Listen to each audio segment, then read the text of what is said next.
Hey guys, what's going on? Brandon here with Texas Plinking. Very excited for this one. You guys can probably already imagine. Thumbnail, title, it's already been given away. This is gonna be on a 1911, which you guys already know how much I love the 1911. Specifically though, I have not handled, well I've handled it, but I haven't shot a Smith & Wesson 1911. So I figured which better one to start with than the gray box, which is a Performance Center. This one is pretty cool. So check this out, look in here, ooh and ah. Surprise, there's two. I'll explain this one. I regret to tell you guys, this one's not mine. Okay, I'll get to that. This is a Performance Center one, so it's gotten this special treatment. Now, I will say, I'm bringing you guys a video on the new Shield EZ9 very soon as I get it. But I actually, Smith & Wesson was so cool enough to fly me out to Springfield, Massachusetts, and I got to see their facility. I got to see the EZ9 and shoot it, all kinds of stuff. And while I was at the facility, I got to see the Performance Center, which is like this, you know, sectioned off part of the facility in Springfield. I've already had massive respect for Smith & Wesson, but now that I've gone there, seeing Springfield, Massachusetts on the side of the guns means a lot more to me now. So it's really, really cool seeing the Performance Center section, knowing what they do. I've seen videos on this one in particular. Everything's just much better hand fitted. They do a job with the trigger. They just make it, it's an in-house custom shop, and you know it. So what makes the Performance Center, in this case, this one, is noticeably the looks. You have a blue grip on stainless, which looks awesome. They also did 6 lightning cuts, 3 on each side, which lightens the slide, but they're not too sharp. You could actually use it as a good leverage point to bring the slide back. They look darn good. But like I said, it lightens the slide. Should be for a little bit less felt recoil, quicker cyclic rate, maybe? I don't know. I'm not Jerry Michalik. It's target sights, so you have windage and elevation with a little detent there for click adjustments, so you could get this thing shooting right on the money. You guys might already know the price because you're already interested in this and you saw it. If not, it might blow you away because it is, I'm not gonna say it's necessarily cheap. It's not a cheap firearm, but gosh, it's a very fair price. I'll put it that way. So I went to my FFL, which is Saddle Rock Armory for you guys in Central Texas. And I ended up talking to the owner of Saddle Rock Armory. And we were just talking up about 1911s from Smith & Wesson and how they're so cool, so great, and they just don't get talked about enough. So I was talking about how I was gonna, you know, take home my Performance Center. And he said, oh man, you ought to just try one of their like off-the-shelf ones too, because they're fantastic. So he said, here, take mine. And this is his. This is a Smith & Wesson 1911. This is the SW 1911 TA as designated here.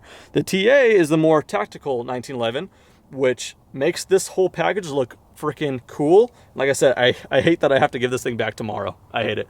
But it looks really cool because it is the tactical series. So you have the rails here, skeletonized hammer, trigger, like that one too, and the design language with Smith & Wesson in general, so cool with the fish scale scapuling. Well, there's a lot of that on this one here. You'll see that on the front, whereas the other one's got the lightning cuts. You'll see it here on the wood grips, beautifully put here. You see the E for the E series of 1911s. This is just a beautiful gun because the 1911 is already such a classic gun with a classic taste with wood here, but very, very modernized. This one here just looks like it's flat out on attack mode. It just looks good, menacing. This one just looks handsome. This is just a good looking gun. And although they look good independently, they look way better together.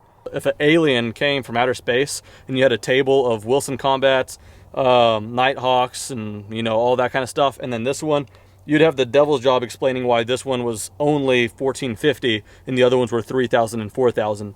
That said, if you guys are viewing and you guys have Nighthawks and Wilson Combats, not discrediting those at all, because I will say the 1911 is just that gun that can be at any price range, and I personally know it's justified.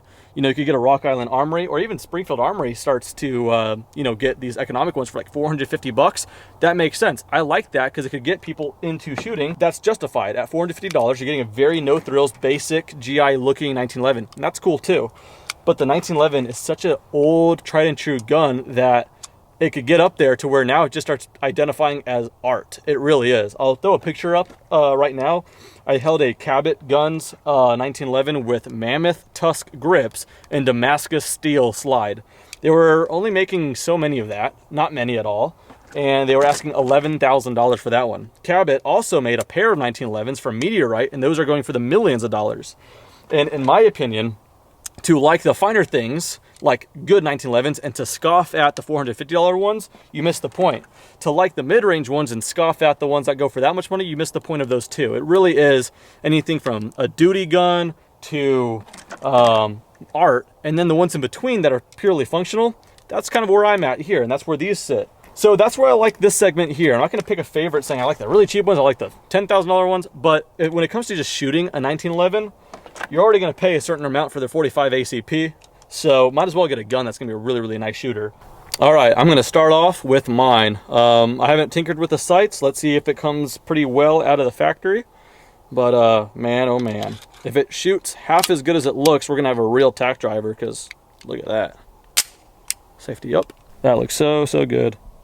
All right, let's start with the big silhouette on the right just to get my confidence.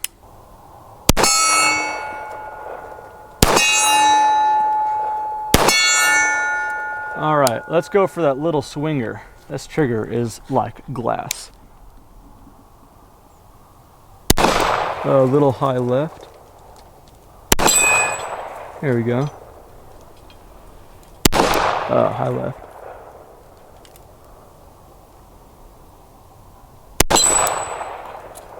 Smoky. I can't pick a favorite actually. I really like both of them so much. Alrighty. This one here has night sights. Because obviously that one's more of a daytime race type of gun, recreational shooting or competition. This one here with night sights and a place for a light, you could tell it's a little bit more set up for all occasions for sure, but recreational shooting, yeah.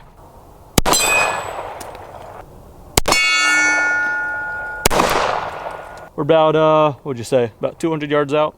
Let's go with that.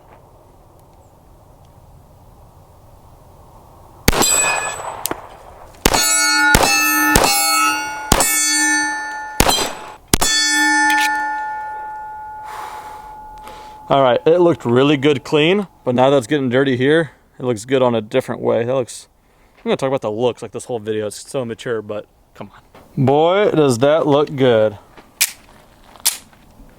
Oh yeah, all right. Not functional at all. Only works in movies, I think, but let's try it out.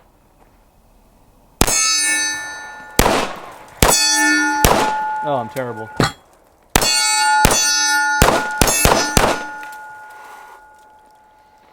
That's nice. In the slide, with no mag in there, nothing in the chamber, I mean, that just feels so, so slick that you would think it costs at least double what it really does.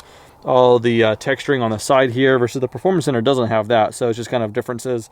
You could get the E-Series without the rail if you don't want the rail, so you could really get them however you want. It comes in black too, and black with the wood grips looks fantastic too.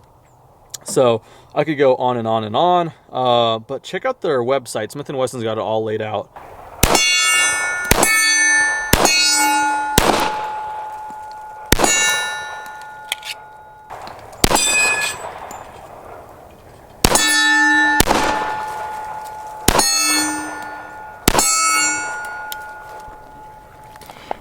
Wow, that trigger really breaks that glass. I need to get used to that because I'm so used to shooting striker fires, unfortunately now.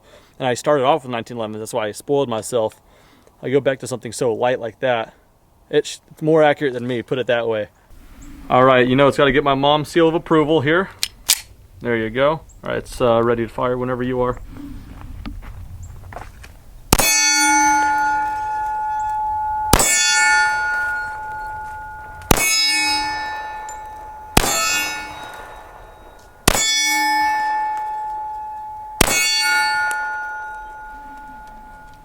It's pretty good. Pretty good, huh? Yeah. I would hope so. Look at it. Look at all the smoke.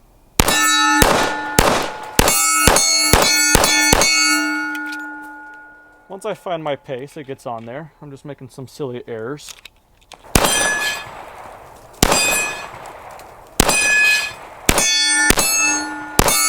All right, I got the last of 4 shots in here. Alrighty.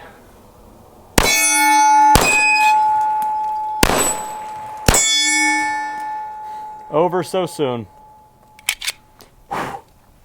Well, that's just a gun that I'm gonna have to show a lot in the future. Definitely on Instagram too, because anyway, I hate that I ran out of ammo so quick, but and running out of light even quicker. But yeah, hopefully that little intro into it really shows off just how much I like it. And yeah, I have a pretty slow learning curve when it comes to guns, like especially pistols for sure.